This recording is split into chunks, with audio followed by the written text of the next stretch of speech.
Hai guys, kali ini kita akan sharing mengenai jenis dan hierarki peraturan perundang-undangan Indonesia. Nah, sebelum kita sharing, tolong dong klik tombol subscribe, jangan lupa juga di like dan di komen.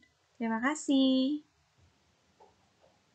Ketika kita berbicara soal jenis peraturan perundang-undangan, sesungguhnya kita itu tidak bisa dilepaskan dengan yang namanya hierarki peraturan perundang-undangan. Kenapa?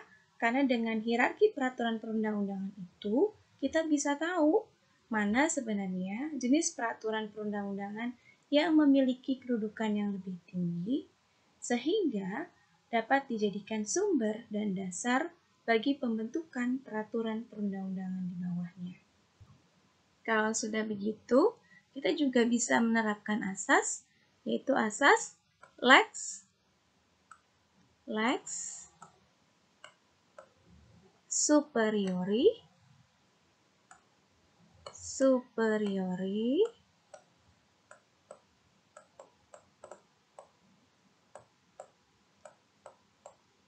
derogat lex inferiori.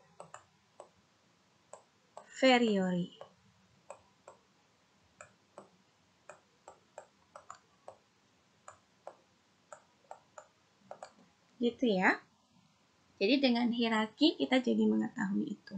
Nah, mengenai jenis dan hierarki peraturan perundang-undangan Indonesia, kita bisa melihatnya dengan pendekatan sejarah. Jadi kalau kita lihat dengan pendekatan sejarah, ternyata jenis dan hierarki peraturan perundang-undangan Indonesia itu sudah ada sejak tahun 1950. Ya, aturannya itu berdasarkan pada Undang-Undang Nomor 1 Tahun 1950. Hanya ketika negara kita itu mendasarkan secara normatif pada Undang-Undang Nomor 1 Tahun 1950, jenis peraturan perundang-undangan yang disebutkan di dalam undang-undang itu hanya pada tataran pemerintah pusat. Jadi jenisnya hanya pada tataran pemerintah pusat ya. Apa saja jenisnya? Jenisnya itu disebutkan di dalam pasal satunya, itu hanya undang-undang, dan peraturan pemerintah pengganti undang-undang. Kemudian ada peraturan pemerintah dan peraturan menteri. Jadi hanya 3 itu saja yang disebutkan oleh Undang-Undang Nomor 1 Tahun 1950 sebagai jenis dari peraturan perundang-undangan di tingkat pusat atau di pemerintah pusat. Lalu dijelaskan di dalam pasal 2-nya bahwa tingkat kekuatan dari peraturan-peraturan pemerintah pusat itu berdasarkan atau menurut urut-urutannya. Jadi kalau teman-teman menyimak tadi, undang-undang dan peraturan pemerintah pengganti undang-undang sudah jelas lebih memiliki kekuatan hukum mengikat dibandingkan dengan peraturan pemerintah. Sehingga apabila ada pertentangan, peraturan pemerintah sebagai lex inferiori, ya, dia itu secara substantif, ya, isinya itu akan dikalahkan dengan undang-undang dan peraturan pemerintah pengganti undang-undang. Kenapa? Karena undang-undang dan perpu pada saat itu merupakan lex superiori. Gitu. Sehingga kalau ada pertentangan tentu PP harus dikalahkan dengan undang-undang dan perpu. Gitu ya. Nah, berikutnya adalah sebelum ke TAP MPRS yang perlu teman-teman tahu, tadi kalau teman-teman menyimak itu kan ada peraturan pemerintah dan peraturan menteri. Kenapa tiba-tiba langsung peraturan menteri? Kenapa tidak peraturan presiden? Karena ternyata pada saat itu negara kita mendasarkan diri pada sistem pemerintahan yang parlementer. Nah, kalau dalam sistem pemerintahan yang parlementer, tentu menteri mempunyai peranan yang sangat tinggi. Dalam hal ini adalah Perdana Menteri. Sehingga jalannya roda pemerintahan itu dijalankan oleh Perdana Menteri. Sehingga setelah peraturan pemerintah yang notabene adalah peraturan pelaksana dari undang-undang, itu langsung ke peraturan menteri. Karena peraturan menteri lah yang akan melaksanakan dalam tataran pemerintahan aturan-aturan yang ada di dalam undang-undang dan dilaksanakan lebih lanjut melalui PP. Gitu ya. Nah, next adalah TAP MPR S nomor XX. Jadi setelah Undang-Undang nomor 1 tahun 1950, ketentuan mengenai jenis dan hierarki peraturan perundang-undangan itu kita bisa temukan di TAP MPRS nomor XX garing MPRS garing 1966. Hanya saja secara nomenklatur dalam TAP MPRS itu bukan jenis, disebutkan dengan bentuk. Ya, dengan bentuk. Jadi bentuk peraturan perundangan Republik Indonesia. Nah, itu yang kita temukan. Apa saja sih bentuknya? Ya, jadi bentuk yang disebutkan dalam TAP MPRS. Apa saja bentuknya? Bentuknya yang pertama itu adalah Undang-Undang Dasar. Oke. Kemudian ada ketetapan MPR. Kemudian ada Undang-Undang Garing Perpu. Kemudian ada peraturan pemerintah, dan di bawahnya ada keputusan presiden. Lalu, di dalam TAP MPRS ini dimasukkan yang namanya peraturan-peraturan pelaksanaan lainnya, seperti peraturan menteri, instruksi menteri, dan lain-lain. Jadi itu yang disebutkan oleh TAP MPRS sebagai bentuk-bentuk dari peraturan perundangan di Indonesia. Gitu ya. Nah, ini kalau teman-teman teliti dan perhatikan secara audio bahwa konstelasinya ini sudah berubah. Ya kan, kalau menurut Undang-Undang nomor 1 itu ada Undang-Undang Perpu, PP, baru kemudian peraturan menteri. Tapi menurut TAP MPRS nomor XX ini sudah disebutkan bahwa mulai dari Undang-Undang Dasar, kemudian ada TAP MPR, sampai juga ada keputusan presiden. Nah, dengan demikian teman-teman sudah bisa tuh membawa logika berpikir bahwa ini sistem pemerintahannya sudah berubah. Bukan lagi parlementer, tetapi sudah presidensial. Menteri ketika menetapkan peraturan sebagai peraturan pelaksana, itu berdasar dan bersumber kepada keputusan presiden. Ya, keputusan presiden mendudukkan atau berkedudukan sebagai lex superiori dibandingkan dengan peraturan menteri. Atau dengan kata lain, peraturan menteri adalah lex inferiori daripada keputusan presiden. Gitu ya. Nah, berikutnya adalah TAP MPR nomor 3 tahun 2000. Nah, di TAP MPR nomor 3 tahun 2000 ini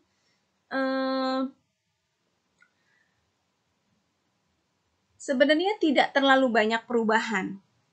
Akan tetapi, kalau di TAP MPRS nomor XX tahun 1966, di situ kita bisa menemukan bentuk-bentuk peraturan pelaksanaan lainnya seperti. Nah, tetapi di TAP MPR nomor 3 ini tidak. Di TAP MPR nomor 3 tahun 2000 ini kita dikenalkan dengan jenis peraturan perundang-undangan Indonesia, ya, itu mulai dari Undang-Undang Dasar, kemudian ada TAP MPR, kemudian ada Undang-Undang, lalu ada Perpu. Nah, bedanya di TAP MPR nomor 3 tahun 2000 ini, Perpu itu didudukan ya atau memiliki hierarki yang lebih rendah dibandingkan undang-undang. Artinya Perpu adalah lex inferiori daripada undang-undang. Kalau Perpu adalah lex inferiori, maka Perpu dalam pembentukannya harus berdasar dan bersumber kepada undang-undang.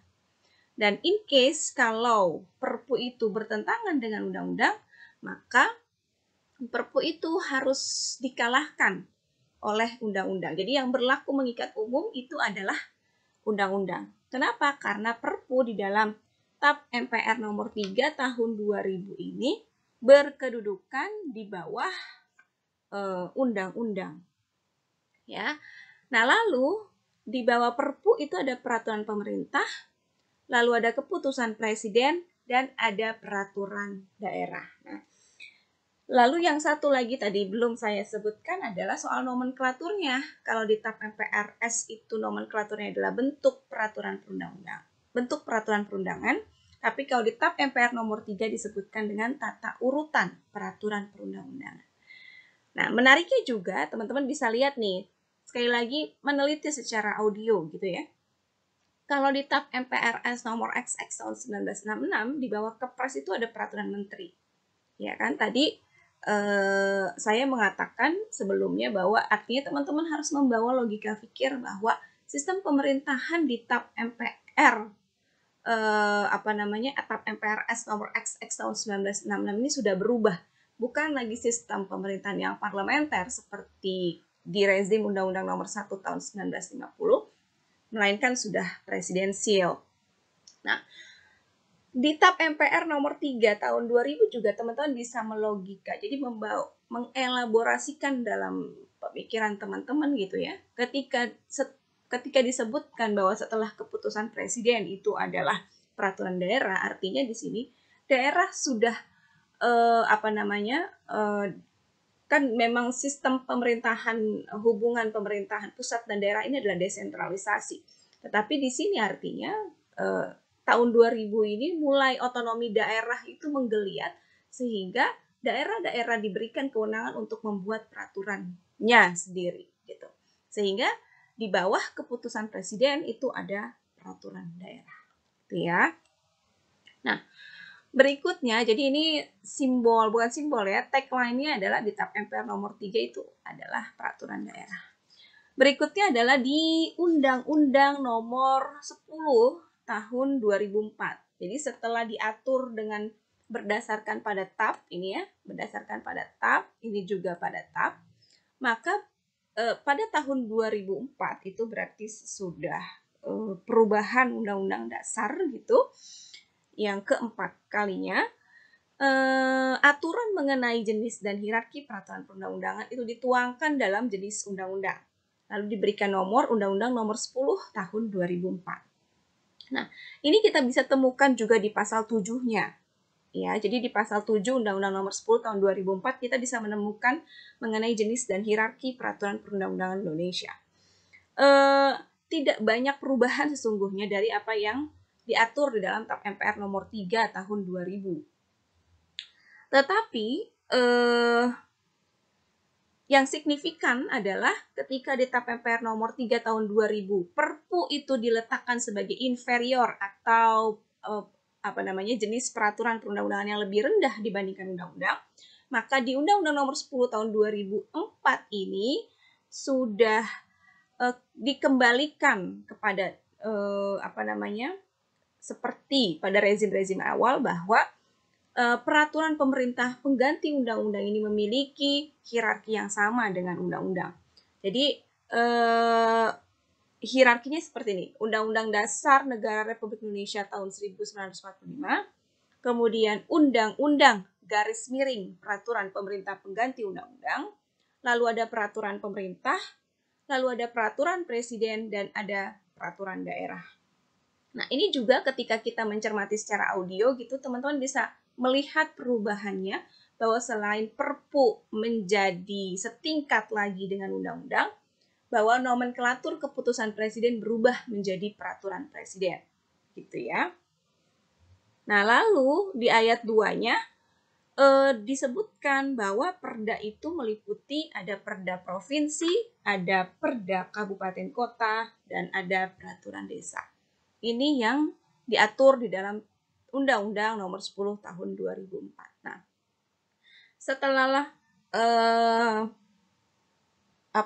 sekian tahun memiliki eksistensi dan berlaku mengikat umum di Indonesia, pada tahun 2011 kemudian ada penggantian dari Undang-Undang nomor 10 tahun 2004. Ini digantikan dengan undang-undang yang diberikan nomor 12 tahun 2011 tentang pembentukan peraturan perundang-undangan. Lalu undang-undang ini juga pada tahun 2019 sudah diubah, bukan diganti ya, jadi nomenklatur diganti dan diubah, teman-teman harus paham. Sudah diubah, jadi undang-undang nomor 12 ini sudah diubah dengan menggunakan undang-undang nomor 15 tahun 2019.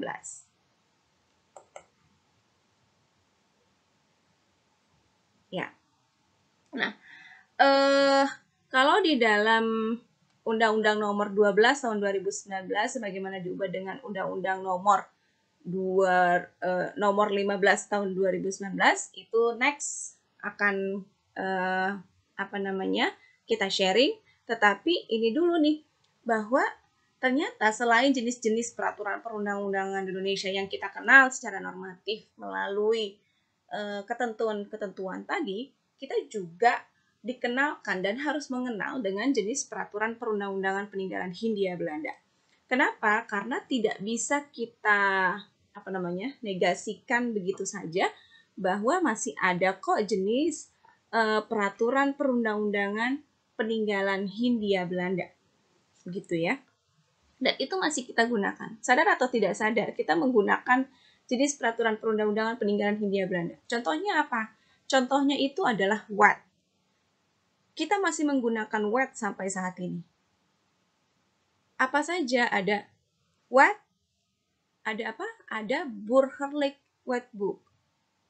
Burgerlijk Wetboek itu adalah kitab undang-undang hukum perdata. Masih kita gunakan sampai saat ini.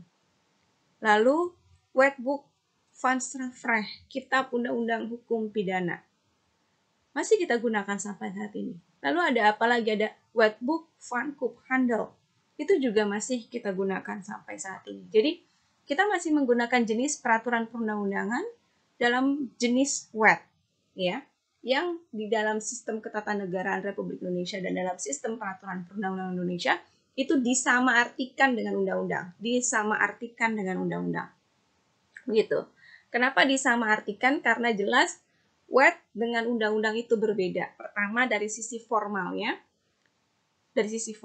kemudian dari ruang lingkupnya. Kita akan mengenal bahwa WET ini ternyata tidak dapat disamakan ya, maksudnya tidak dapat kita langsung, WET ini adalah undang-undang, nggak bisa.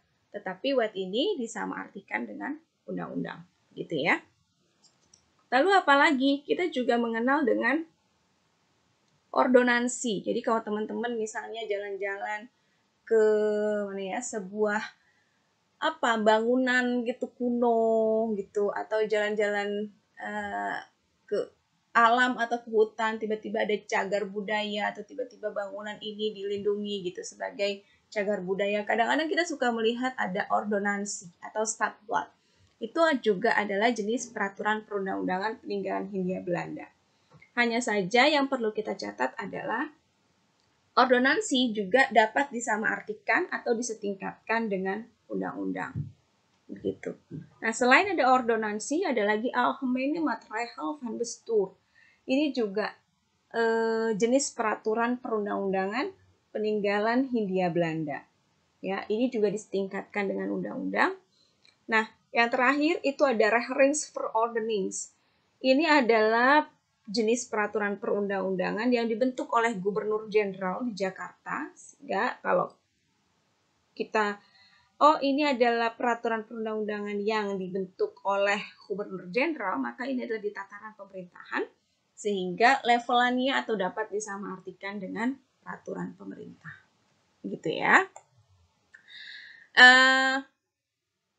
Tadi sudah sedikit saya jelaskan mengenai jenis dan hierarki peraturan perundang-undangan. Jadi di sini teman-teman bisa lihat ini adalah berdasarkan Undang-Undang Nomor 1 Tahun 1950. Lihat, ini jenisnya itu ada undang-undang. Nah, tadi jangan lupa undang-undang, lalu garis miring peraturan pemerintah pengganti undang-undang. Lalu ada peraturan pemerintah di sini ya, dan ada peraturan menteri. Di sini ada undang-undang, kemudian ada peraturan pemerintah pengganti undang-undang atau Perpu. Begitu. Ya. Lalu next, tadi juga sudah dijelaskan bahwa ini ada TAP MPRS nomor XX tahun 1966, teman-teman bisa lihat. Lihat di bawah peraturan pemerintah ada keputusan presiden, kemudian ada peraturan pelaksana lainnya, yaitu peraturan menteri, instruksi menteri, dan lain-lain. Jadi konstelasinya sudah berubah ya. Aturannya, kumpulan aturan itu sudah berubah. Jadi di bawah peraturan pemerintah, kalau berdasarkan rezim Undang-Undang Nomor 1 Tahun 1950, itu ada peraturan menteri. Ini lihat ya. Oke. Nah, kalau di TAP MPRS nomor XX tahun 1966, itu di bawah peraturan pemerintah, bukan peraturan menteri lagi, tapi keputusan presiden. Nah, ini artinya sekali lagi teman-teman sudah harus dapat melogikakan bahwa ternyata sistem pemerintahannya sudah berubah. Tahun 1966 bukan lagi parlementer, tapi sudah presidensial. dan peraturan menteri diletakkan sebagai inferiori daripada keputusan presiden. Gitu ya. Nah, di TAP MPR nomor 3 tahun 2000, lihat, ini yang saya maksudkan tadi. Perpu hierarkinya itu di bawah undang-undang. Ya, kalau seperti ini, ya, kalau hierarkinya seperti ini artinya Perpu kan inferiori daripada undang-undang. Sehingga ketika dalam membentuk Perpu, ya, kita harus berdasar dan bersumber kepada undang-undang. Padahal kalau menurut Undang-Undang Dasar, Perpu ini secara hakikat ini adalah peraturan pemerintah yang difungsikan sebagai pengganti undang-undang. Dalam hal apa dapat menggantikan undang-undang? Dalam hal ihwal kegentingan yang memaksa. Gitu ya. Jadi ini yang berbeda di dalam TAP MPR nomor 3. Lalu di bawah peraturan pemerintah ada keputusan presiden, dan di bawah keputusan presiden ada perda. Ini juga yang dimaksudkan, bahwa teman-teman harus langsung cepat berpikirnya, oh ternyata di TAP MPR nomor 3 tahun 2000, atau oh ternyata di tahun 2000 daerah dengan sistem pemerintahan yang desentralisasi sudah mulai kepada otonomi sehingga diberikan kewenangan untuk membuat peraturannya sendiri, ya, sesuai dengan karakteristik daerahnya. Lalu kita ke Undang-Undang nomor 10 tahun 2004, ini yang dimaksudkan bahwa undang-undang dengan Perpu ini sudah sejajar, ya.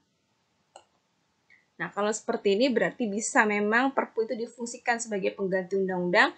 Dasar pembentukannya itu adalah undang-undang dasar. Ya.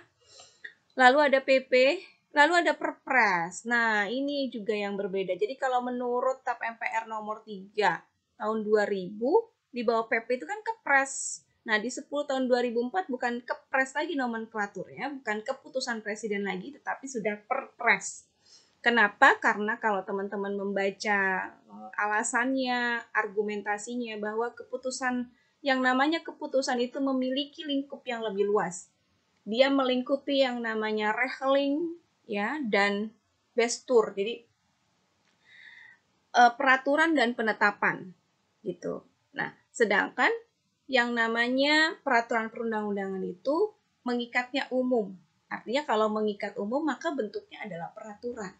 Sedangkan yang namanya penetapan itu sifat mengikatnya itu lebih kepada individual.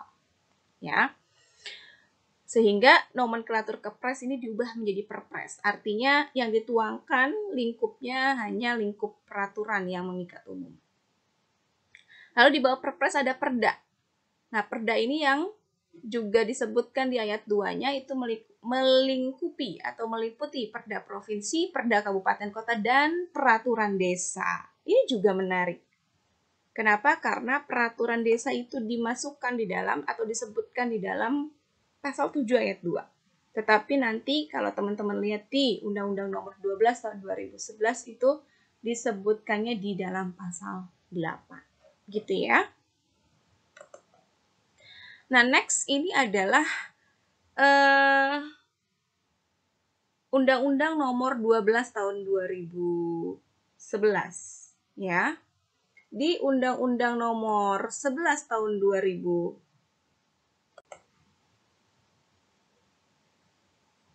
ya. Nah, kalau di dalam Undang-Undang nomor 12 tahun 2019 sebagaimana diubah dengan Undang-Undang nomor 15 tahun 2019 itu next akan kita sharing. Tetapi ini dulu nih, bahwa ternyata selain jenis-jenis peraturan perundang-undangan Indonesia yang kita kenal secara normatif melalui ketentuan-ketentuan tadi, kita juga dikenalkan dan harus mengenal dengan jenis peraturan perundang-undangan peninggalan Hindia Belanda.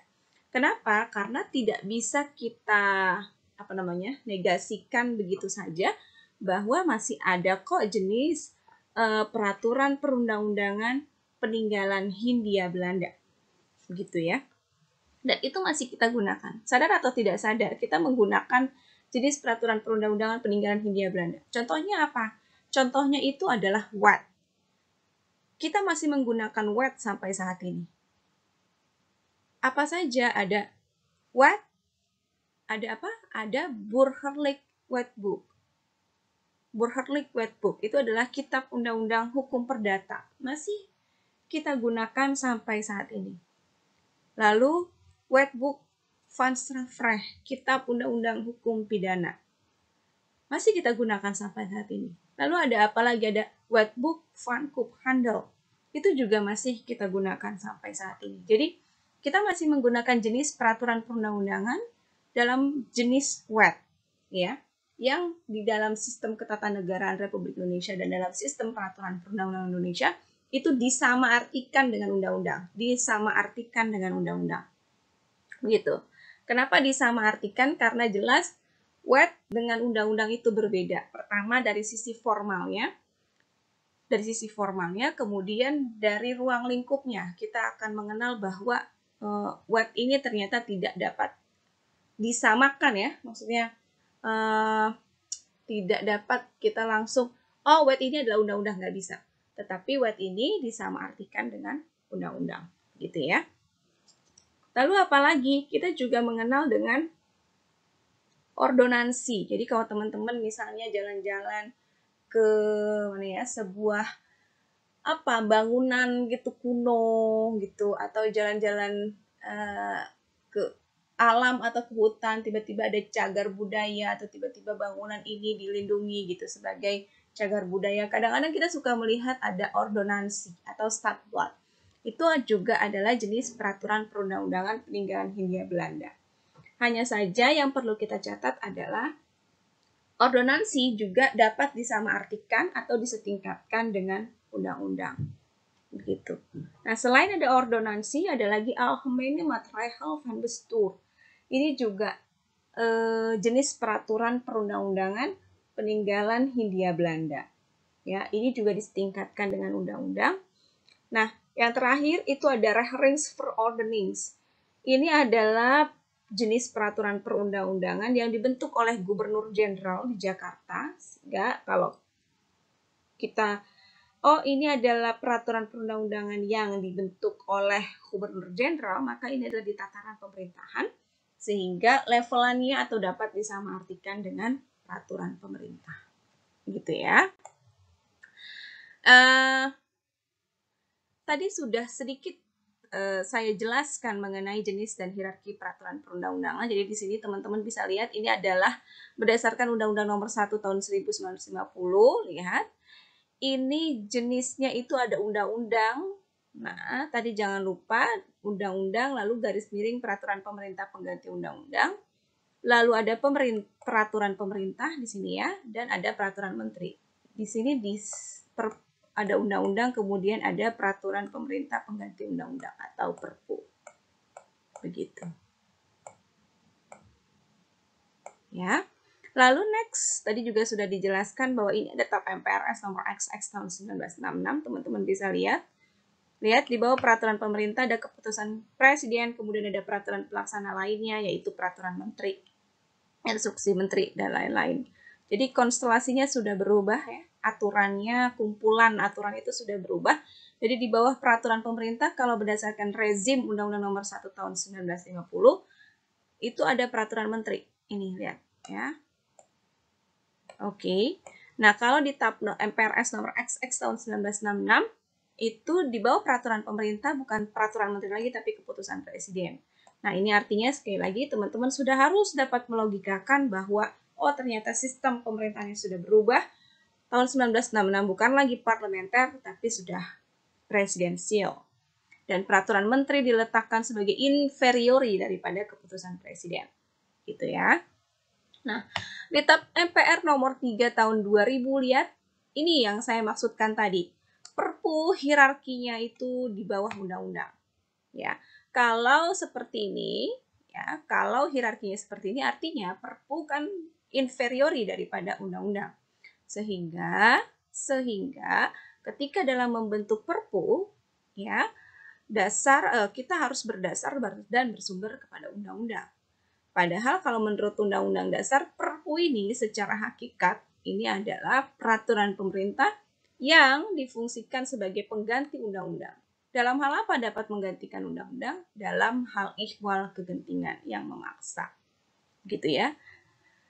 Jadi ini yang berbeda di dalam TAP MPR nomor 3. Lalu di bawah peraturan pemerintah ada keputusan presiden, dan di bawah keputusan presiden ada perda. Ini juga yang dimaksudkan, bahwa teman-teman harus langsung cepat berpikirnya, oh ternyata di TAP MPR nomor 3 tahun 2000, atau oh ternyata di tahun 2000 daerah dengan sistem pemerintahan yang desentralisasi sudah mulai kepada otonomi, sehingga diberikan kewenangan untuk membuat peraturannya sendiri, ya sesuai dengan karakteristik daerahnya.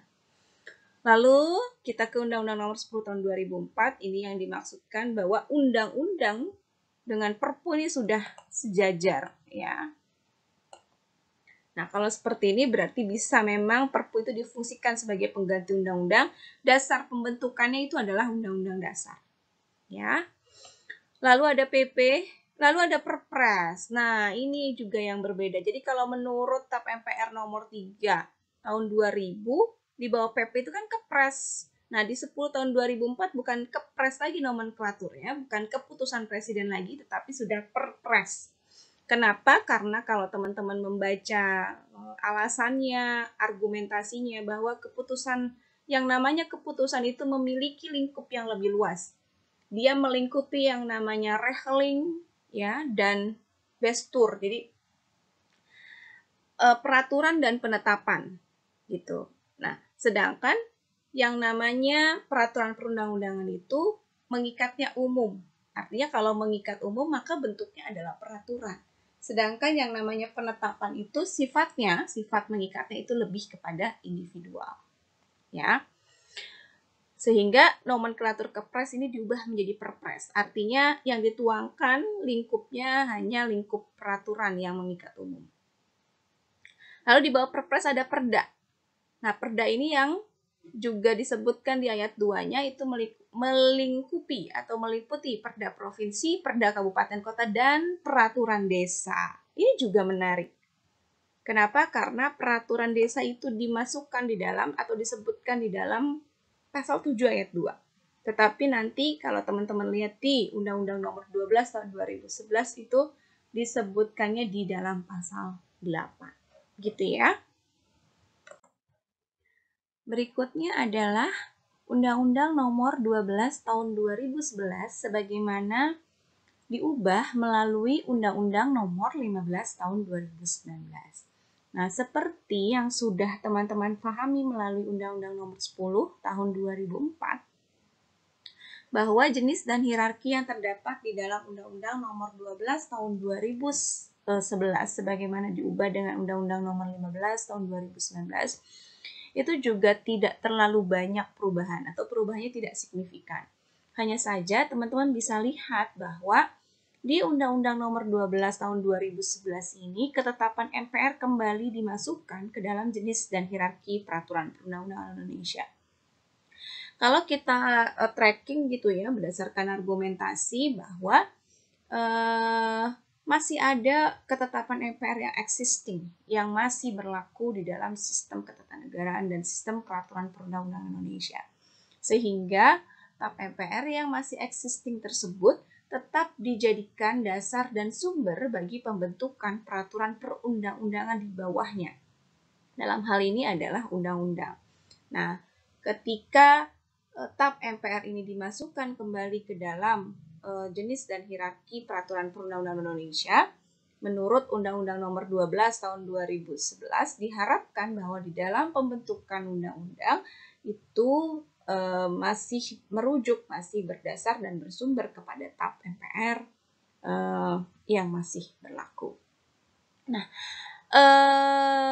selain itu juga di dalam Undang-Undang Nomor 12 tahun 2011 ini, jadi kalau teman-teman lihat memang tidak ada perubahan yang signifikan di dalam jenis dan hierarki peraturan perundang-undangan Indonesia. Teman-teman bisa menemukan jenis peraturan perundang-undangan lain ya. Jadi Undang-Undang Nomor 12 tahun 2019 Undang-Undang Nomor 12 tahun 2011 ini juga mengatur jenis peraturan perundang-undangan lain selain sebagaimana dimaksud di dalam Undang-Undang Nomor 12 tahun 2011. Di mana itu adanya di dalam pasal 8. Jadi di dalam pasal 8 teman-teman bisa menemukan jenis peraturan perundang-undangan lain selain sebagaimana dimaksud di dalam pasal 7. Itu ada jenis peraturan Majelis Permusyawaratan Rakyat, ada peraturan yang dikeluarkan oleh Dewan Perwakilan Rakyat, Dewan Perwakilan Daerah, Mahkamah Konstitusi, Mahkamah Agung, Bank Indonesia, menteri atau lembaga lain yang setingkat yang dibentuk dengan berdasarkan pada undang-undang. Kemudian ada peraturan gubernur, ada peraturan bupati, wali kota, ada peraturan DPRD provinsi, DPRD kabupaten kota, dan sampai kepada peraturan desa. Nah, yang berbedanya adalah bahwa di dalam pasal 8 ini kemudian disebutkan peraturan perundang-undangan ini berlaku dan diakui keberadaannya apabila dibentuk berdasarkan pada kewenangan.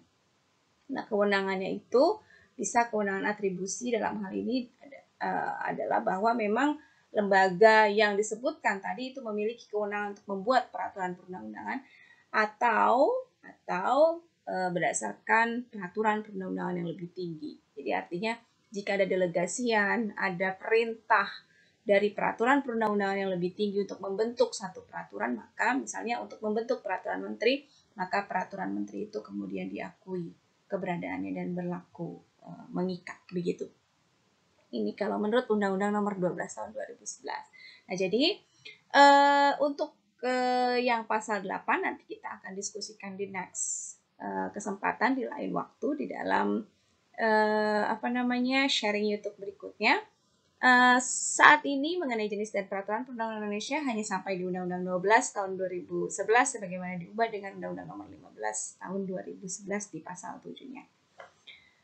Terima kasih banyak karena teman-teman sudah menyimak, kemudian saya tadi juga minta untuk meneliti secara audio visual apa yang sudah saya sampaikan. Saya sekali lagi terima kasih. Mohon maaf apabila ada kesalahan dan kekurangan. Jangan lupa kalau teman-teman masih mau berdiskusi silahkan tinggalkan komen. Nanti kita akan diskusi melalui komennya. Lalu jangan lupa juga klik tombol like and subscribe. Terima kasih.